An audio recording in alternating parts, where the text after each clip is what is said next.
speaking to Sophie just before we let everyone in. I said, just be honest, the goal of this conversation, because I really want to let you see the behind the scenes of the journey that Sophie went on when it comes to growing on Instagram.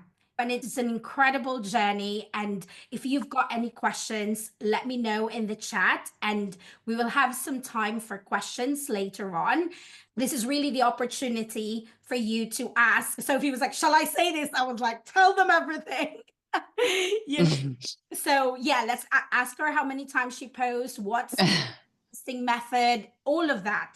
So shall we start? Yeah. Okay. Soph, would you like to introduce yourself? And then I guess I'm going to ask you a few questions if that's okay with you. Yes, ask me as many questions as you want. I wasn't expecting to introduce myself. Hi, I'm Sophie. So, okay. I'm a transformational mentor, self-empowerment coach. I work specifically with people who are healing from narcissistic abuse, whether the abuse was from a parent or a partner. And I also specifically work with parents who are co-parenting with a narcissist. So I help individuals, men and women, heal, rebuild their sense of self, their self-belief, their self-trust, their self-confidence, and then step outside their comfort zone, step into their I'm unstoppable, watch me win era, and really just transform every area of their life. Thank you for sharing that, Soph. A bit of background between how me and Sophie started working together. So we actually met in one of the masterminds. I met Sophie last year. Was it last year, back end of 2020?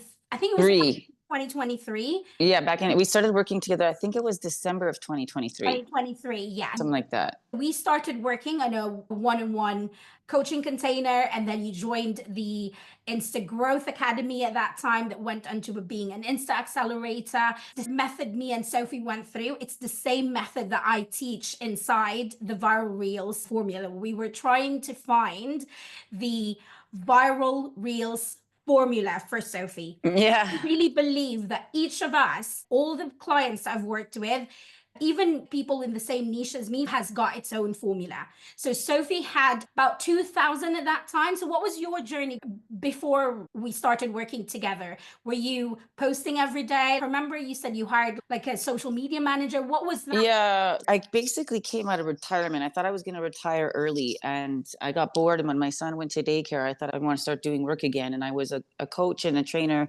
for sales executives and leaders all across North America. So when I came to learn about social media, one, I didn't know how to post, even a video with text on it. Like I just didn't know.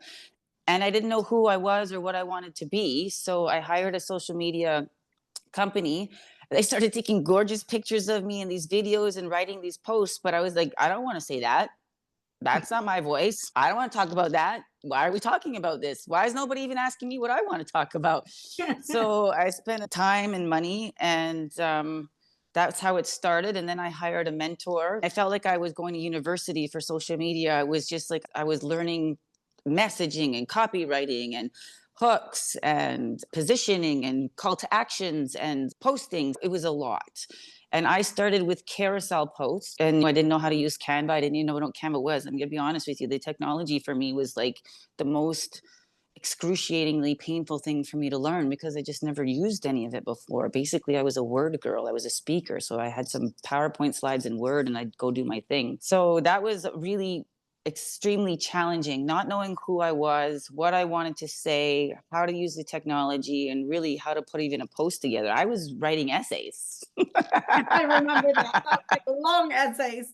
Okay, so what made you want to explore Instagram? What made you go, okay, I think I can start from here? I've been an entrepreneur my entire life. I could see that social media is the future. I saw a couple of people that I knew doing things on Instagram, and I'm like, I want to do that. I didn't know what the job description was. I didn't know what the qualifications were. I just put my hand up and said, I'm in. And you really took it with open arms. You were, how do you post this, Avita? What is a hook? I remember that. Yeah.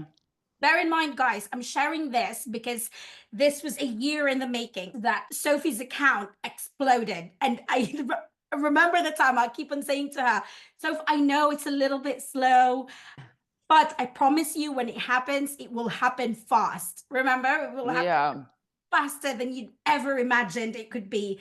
And so At that time, you were posting not a lot of traction. There were reels that were only getting 500 views, 200 views. Yeah. I've got a few questions here asking, oh, how many times were you posting carousels? You started with carousels. So the carousels didn't really work. No, for you, I did was it? posting one carousel a day, and it was taking me almost all day to make it. We started working together. I said, Soph, we need to try and explore reels because reels is the fastest way that you could attract people. This is way back in January, okay? Yeah, yeah, Be yeah, very transparent here. yeah, And we said, okay, let's start with B-rolls because I was trying to explain yeah. format and I'm like, okay, no, let's get it back to basic. Let's start with B-rolls. Let's talk about your niche. You have such a wealth of experience, right? Thank you. So much. Do you think refining your niche and your messaging really helped with you growing on social? What was it like? Yeah. First, so it was so through the process with Evita, we could see clues. And I really wanted to talk about narcissism and gaslighting because I married for 18 years. I was married to a narcissist and it lives in my family line. But I had some shame around owning it as a niche. So I was skirting around it. And you can't skirt. Like I had to own it. I had to own my story and own my past, own my history, own my experiences. So my messaging was diluted because I wasn't really fully speaking my truth. We could see Evita's process. We could see every time I talked about manipulation, we talked about gaslighting, talked about narcissism, those views and those follows were way up, but I was afraid to dive in. And so when I finally took the stand, actually December 14th, 2024, like I finally decided to own it and speak my truth about it. I went from 2,000 followers. Today I'm going to be at 35,000 followers since December 14th. So that's really like 10 weeks, right? 10 weeks. Was it like before? Because you were posting every day. You were posting 20 Yeah. a day. How did you not give up? No, yeah. So I want to tell you, I cried to Evita almost every session and I threatened her I'm going to quit. It's on her if I quit. Evita, because I'm not a quitter. I never quit anything in my entire life. And I was like, no, how am I fucking quit this? This is hard.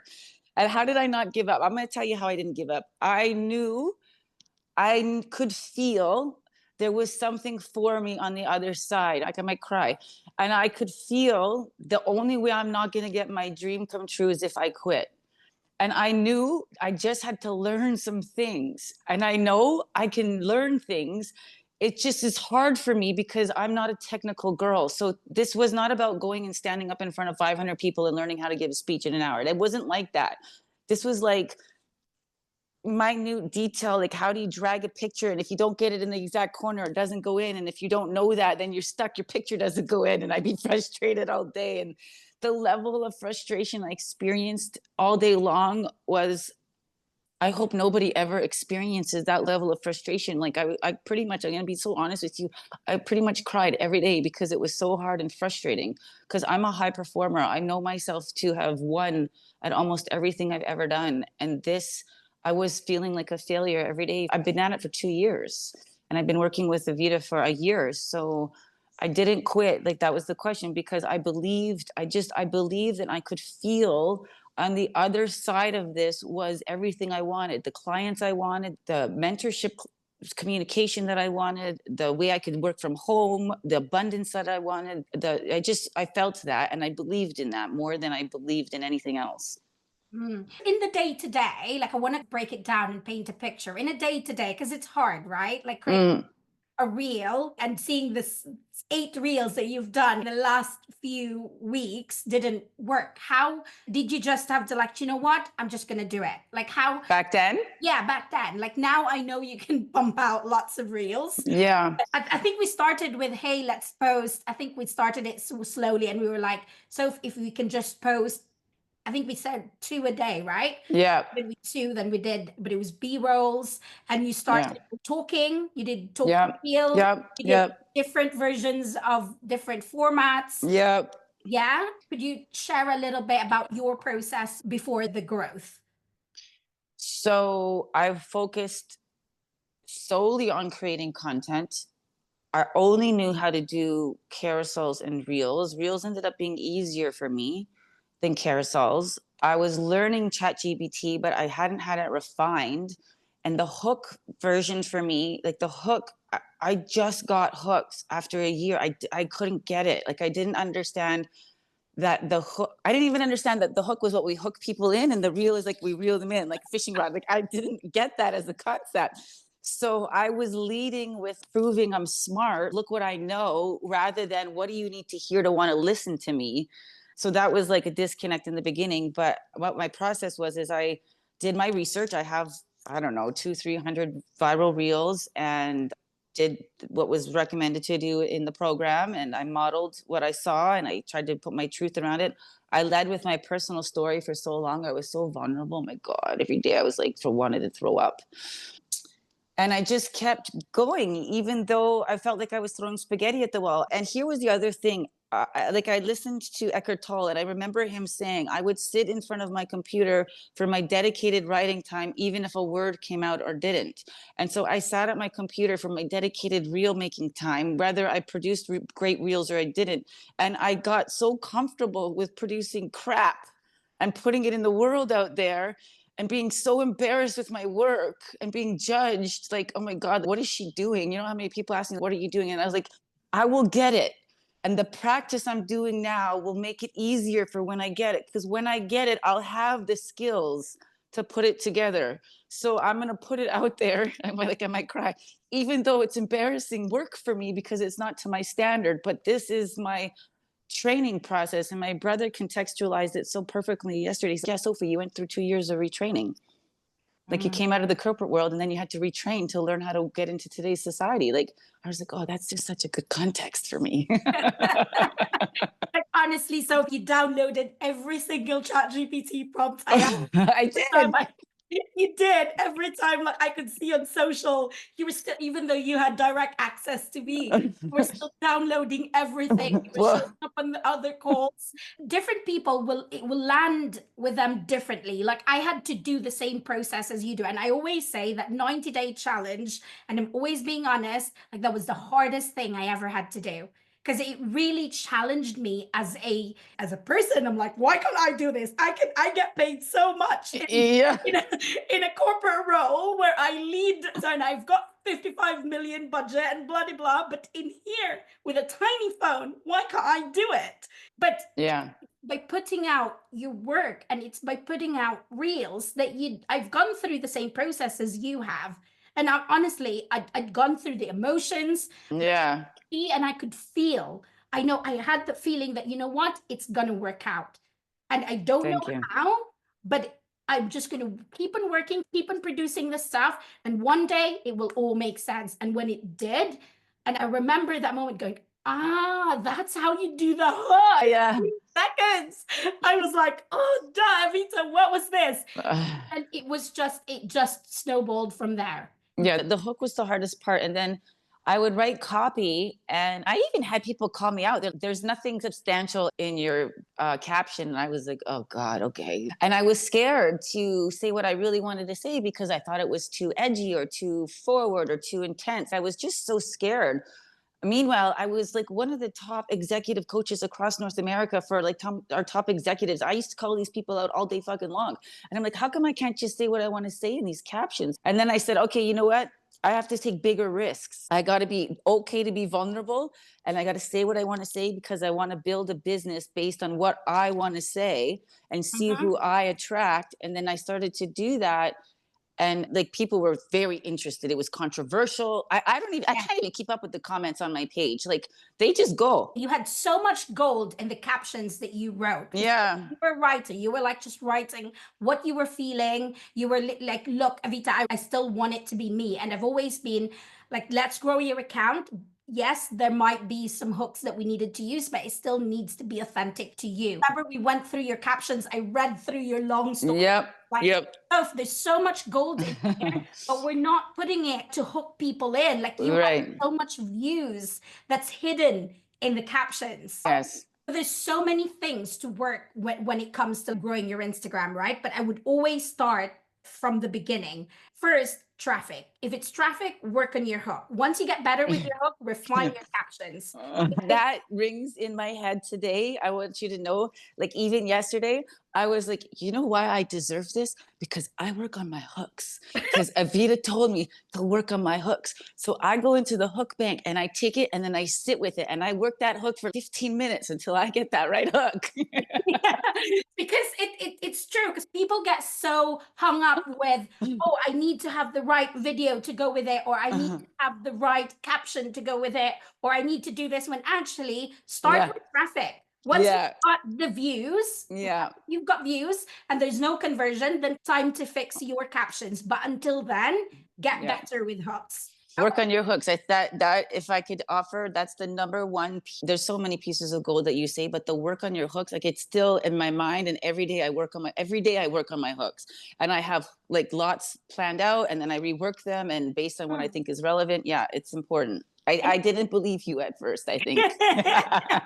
And you know what? It's not just me. The top advertisers out there, like Alex Hormozy, for example, he'll say, I'll spend 80% of my face creating ads. 80% of that is spent on creating the hook. The hook. Yeah, it's all about the You hook. know? And Mhm. once you master that, so how did that, like, how, I know that on our last call, I remember this, it was a little bit emotional because Sophie was like, I don't want to do this niche anymore. And I'm like, okay. I remember that. I don't want to do it. And I was like, okay, so we take a pause and then let's revisit it for another month. You've come this far. You cannot give up. You've come this Yeah, it's far. basically what you said. You come this far to quit, Soph. Come on. And I'm like, Like, you've I spent so know, much money, I know. like all of these things you were investing, and you're like, okay, the niche isn't for me. And I was like, okay, let's pause. And then I remember you reaching out to Kay and said, can we resume the calls again, because I want to do it. And what was that on the 14th of December, which was my daughter's birthday, by the way, Oh, yeah, that was our last call. December, that clicked for you? So here's what one of my biggest challenges was. When I looked at other people in my niche, I just didn't love what they were saying. I didn't love their hooks. A lot of it was about gaslighting red flags or narcissistic red flags. And I just, I wanted a more balanced approach. Like I wanted to talk more about the transformation, the changing your identity, changing your belief systems. And it just, I couldn't figure out. I had it more like I could only be that, only be the red flag girl or the hack girl or the strategy Mhm. girl. And it just didn't feel good. And so I was just like, but then I was doing my research because I really did stick to doing the research like you suggested. I was constantly looking for hooks and constantly doing research. And I found a way to shift my thought process around that. Something just came to me in the research, and I was like, oh, I could stand as this woman. Let me teach you how to heal and transform Mhm. rather than just highlight the awareness around it. And then stuff started to open up inside. And then I just started to see how I could own the niche, how I could create awareness, how I could be red flags, how I could talk about transformation and put it all together and give myself more self expression around it. Like you said, like you just got to keep doing the work until the clarity comes. And so I've really leaned into that too. And one day the clarity just came. And there is this one reel that just started to blow up. Yeah, so the big I have Right? had a few. I've had a Yes. few over a Mhm. million now, one over 2 million. But the first one, I created the hook on my own. It wasn't even a viral hook. It was like no one talks about how the overmothered boy turns into the adult narcissist or something like this. I just thought it was so cool. I was like, no one talks about how the mother is influencing her son to be a narcissist because of how she shows up in parenting. And I wrote, but I will. And that reel just took off and people started flocking. And I was like, oh, they want to know more about generational trauma. They want to know more about parenting. They want a place to be seen where their parents didn't treat them well and they want to be able to talk about it. And I was like, well, I could do that. Mhm. That's amazing. That's amazing. It might not be a viral hook, but the structure though, like the no one talks about, you Yes. know what I mean? No one talks about that. It's still that hook. The You got, curiosity. yeah, And then, the but I curiosity, will. but I will. With Yeah, and so I the trust started using that quite a aspect. bit. I can see it now in my numbers, right? And I can feel it when I'm writing and I'm like, oh, this is probably going to be a growth. And I can see other ones and I'm like, and I'm okay to put reels out. Some of them haven't been performing as great. Mhm. Like February has been an interesting month. Mhm. But I'm like, you know what? I'm still okay with it because when people come to my page, it's still content that they want to consume and it feeds their soul in a different way. So now I try to post minimum 3 times a day. I do a live, I do 3 reels, sometimes more depending on how my energy is, and I try to do a carousel a day too, just because the carousel content is a little different than a reel content for me, and it's content that I want to be putting out in the world, and I'm getting Yes. followers, like, almost, I would say 99% of every piece of content I put out gets followers. That's Some are 1,000 followers and some are 2 followers. And almost every piece of every piece of content I put out is being shared. Like every day I have somebody in their story sharing my content. And I'm just like so honored that people think it's valuable. They want to share it. amazing. That's amazing. And that's like the ripple effect, though, once Yeah. you get traction on your account. So once you've got traction, because I remember like we were posting, we'll have, remember the spreadsheet that we had? Yeah. Soph did the spreadsheet too. We counted I still the do it. views. I still do it. We counted. I don't know if you guys are using the spreadsheet in the group, but Sophie did it. Natasha did it. Everyone who did really well with the growth on Instagram. It's because we had the sheet, and remember we put the views, and it's a little bit disheartening when you've got 1, 2, 0, 1, 0. Oh, I had a lot of zeros for a very long time. Yes, I remember that. If you guys have any questions in the chat, I can see some questions popping through now, which is really good. Let's ask these questions. I'm going to answer Kanisha first, because I think Kanisha's leaving soon. Sophie, how has your business income changed from having 2,000 followers to having 35,000 followers? Has the Instagram growth translated to income growth? I made $0 for 2 years. And she spent a lot of money. I invested over 6 figures. Not on me, by the way. No, not on Avita. There's parts of me that wishes I only invested in Avita, and there was other mentors that contributed, and of course, yeah, that's just how it works, right? Everybody's journey and process is different. Sometimes when you have money, you just think that you can buy your way somewhere, and you just can't. So to answer your question, I have made, so since December the 14th, I have made $15,000. That's from zero. From zero. You were doing the first bit, which is traffic, but you could see like the correlation between traffic and also income, because without traffic, then how are we going to funnel through? And it also depends on what your goal is at that time. People come to me and said, Avita, I need help with growth because I want to write a book, for example. Yeah, and they want traffic to the site. I've got another question from Chris Chan. How do you structure all the knowledge to different reels? How do I do that? Yes. Okay, so that was interesting, that because I used to put big concepts in. So it's called micro topics. So I pick one, whatever the hook is, I only write between 270 and 300 words. Like I have it calculated to that exact number, because then I put my call to action, and that's as much as the caption will take. So I use up pretty much all 2,200 characters. And I only support it with maybe 2 points. And I just you can go read my captions so you'll see it, but I make sure that it all aligns. It was so bad. My hook and the first line of my caption and my call to action, they didn't used to align. It was like they were all disjointed. Now it's just like one story. It's like you're reading an article for my stuff. And so it's basically, you want to know this, let me tell you this. And then this is how I solve your issue, is I refer them with a keyword to come into my DMs.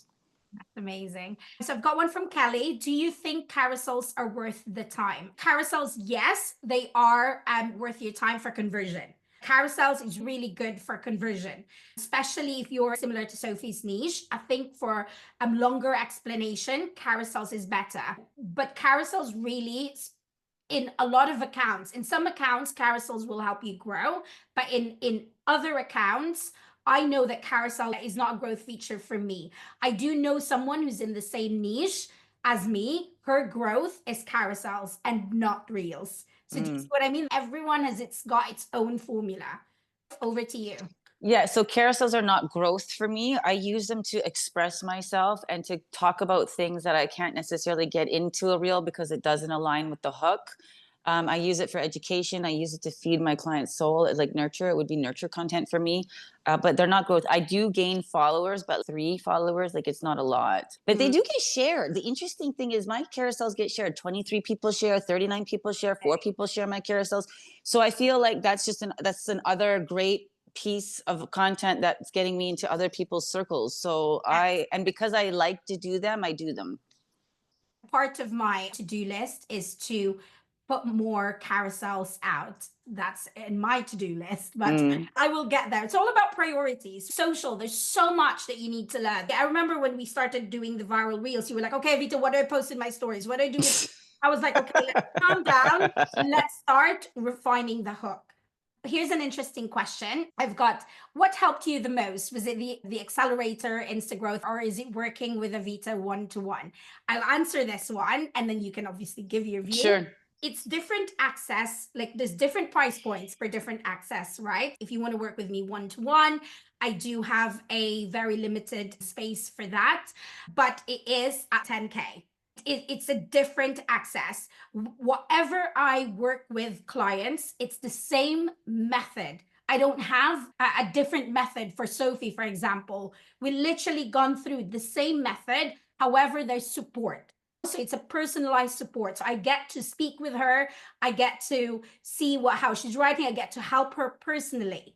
If you want to grow, there's the viral reels formula. That's just a step by step. I show you exactly what you need to do. It's there. But if you want support, there's the Insta Accelerator. Next to that is the mastermind. And then I'm only taking 1 or 2 clients per year for one-to-one. That's a tough question because the accelerator has so much information for you to go at your own pace that you can review. I still have that as a program. Like I'm still in it all the time. I still go into the school. And working with you one-on-one was also helpful because I like to work one-on-one with people. I like to hear your personalized feedback. I liked for you to help me with my thought process. But the accelerator, I think it's like almost necessary. There's so much in there to support you with so many different aspects of posting on social that I didn't see taught anywhere else. Yeah, I remember you were asking me, going, where is that prompt that you've shared? Yeah. Accelerator. And I was like, okay, let me go to Insta Accelerator, try and find it. But sometimes it's hard for me to navigate things because I'm just not that savvy. But your prompts are amazing. But it's there. It's available. So whatever I shared with my one-on-one clients, I go through the exact same structure, but obviously with more personalized support. Okay. I hope that answers the question, Diana. We've got Regina. Sophie, do you mostly use viral hooks for your reels, or do you come up with your own hooks? At this point in time, it's probably like a 70-30 split, viral reels to my own hooks. And sometimes what happens is I'll get a viral reel and then I'll tweak it. It's just an intuition. Like sometimes I'll look at it and I'll feel my own. And sometimes I do both. I'll do mine and then I'll wait 4 weeks and then I'll do that one. And then I just see how it plays out. So yeah, both. Yeah. What's your biggest learning in the last year of prior to you growing on social? You have to own your niche. Like you have to own it and you have to be bold and you have to own your work, own your results, believe in what you're going to provide for people. You have to be explicit when you say that. You have to be brave, so brave. But yeah, you have to own it. And it has to be your voice. You can't just say what everyone else is saying because I feel like whoever's leading with that voice is the one who's leading for a reason. Like you can be in the niche and you guys maybe have similar hooks and stuff, but you have to own your own voice because that really sets you apart from everyone else. There's a viral reel, right? And it's used by so many people. However, there's still a way to connect that viral reel with your own learning and with your own story and with your unique spin. I just wanted to mention that the viral reels isn't the only type of content you've got to create. We're focusing on the viral reels, right? Because it's growth. I hope one of my pieces of content that I put out in a day does viral. Like I said, I put out between 3 and 6 pieces. I hope just one. The rest of them is just like feeding the engine of making sure people are getting what they need. Yeah. And do you enjoy creating content now? Now it's focused. So much more. And I can do it. I could do a reel could take me anywhere from 5 minutes to an hour, depending how much research I want to put into it. But I literally can bang out like 3 reels in an hour, no problem. I love this, guys. I can take the recording of one of Sophie going, Avita, it's taken me the half a day to write the whole thing. No, they used to take me. No, man, not even just that. Learning how to put the words on and get it, just the focus. Yeah. And the other thing I'll say too, Avita, is I don't use trending audios anymore. I just found that wasn't aligned with the way that I wanted to present myself. And I'm just sharing. I hope that's okay. I Yeah, just don't, yeah, and I was scared not to use trending audios because I thought, oh God, now everything is going to blow up in my face. But it went the other way for me. It just, yeah. that's really good. I'll always say, don't spend too long finding trending audios. Use the ones that's on your phone already if you really want to use trending audios. I grew my account using my own voice, Yeah, using my own audio. So I didn't really use trending audio. So for me, that really isn't the be all and end all of I growing agree with out. you. It's your hook, I right? use audios that complement my hook. Mm-hmm. Yeah. That's good. That's really good. Okay, have you guys got any more questions for Sophie? I'd love to know if the only way to do this is via Reels. So here's my answer to that. The consumer behavior now is they're spending a lot of time watching short form content. So this is why I would always recommend Reels. In fact, 2/3 of Instagram's users are watching Reels. So I would always say if you want growth, I would use Reels. Or if you've been posting for a long time, I think we did this exercise, so with your account, I looked at the existing posts that I've already created and then view which ones have worked for you, whether it's carousels or reels, and then recreated that format. We tried that with yours and we were like, okay, nothing was working. We were looking up previous reels. So for you, if carousels is working really well, then use that. If not, then I would focus on reels. If you could tell yourself one thing 10 weeks ago before knowing everything would explode, what would it be? Maybe Uh, one mindset thing and one tangible tip. That's a good question. okay, trust yourself. There was a reason I wasn't giving up. There was a reason for it. And one tangible was, One tangible tip. well, keep learning the technology. Take something new and take something, learn it, take something again, learn it, take something again. Like it's really is my number one challenge. So keep expanding like that. Those would be my two tips. Trust yourself and keep learning. And also trust the process. Again, Yeah. I say that if you're confused and what to post right now, you're not getting as much traction. The best way is to post with a strategy of what I'm showing in the program, but trust that whilst you're doing it, the action will give you the evidence. And then the evidence builds, then comes confidence. So you just need to put it out there and then clarity will come. Because I know some people are like holding back with posting because they haven't figured things out yet. I don't think we would have figured out Yeah. your stuff if you didn't post. It's Yeah. posting where you feel like, okay, this doesn't resonate with me, this doesn't connect, this is not who I am, or this is not like working, or this is not resonating with my target audience if we didn't carry on posting. Yeah. Can I say one more thing too? Sorry, as a piece of advice for a mindset, don't judge the content. Like I would write stuff and be like, this is terrible. No one's gonna like it. And then I wouldn't post it. But guess what? I stopped judging the content. And some of those ones I thought were terrible, they just flew. People loved them. And I was like, I gotta just create what's there to create and put it out. And you could, who knows? Actually, sometimes you don't know. Yeah. Detach yourself from. Yeah. Thank you very much, Soph. This has been super helpful. And hopefully, you'll take something from here that you're going to implement after today's session. And if there's anything, I just want you to trust the process, trust yourself, create the content, put the content out there. And I sound like a broken record, but please work on your first 3 seconds of your reel because that's what's going to grab people's attention. Thank Thanks, you. guys. Have a lovely weekend. Thanks, everyone.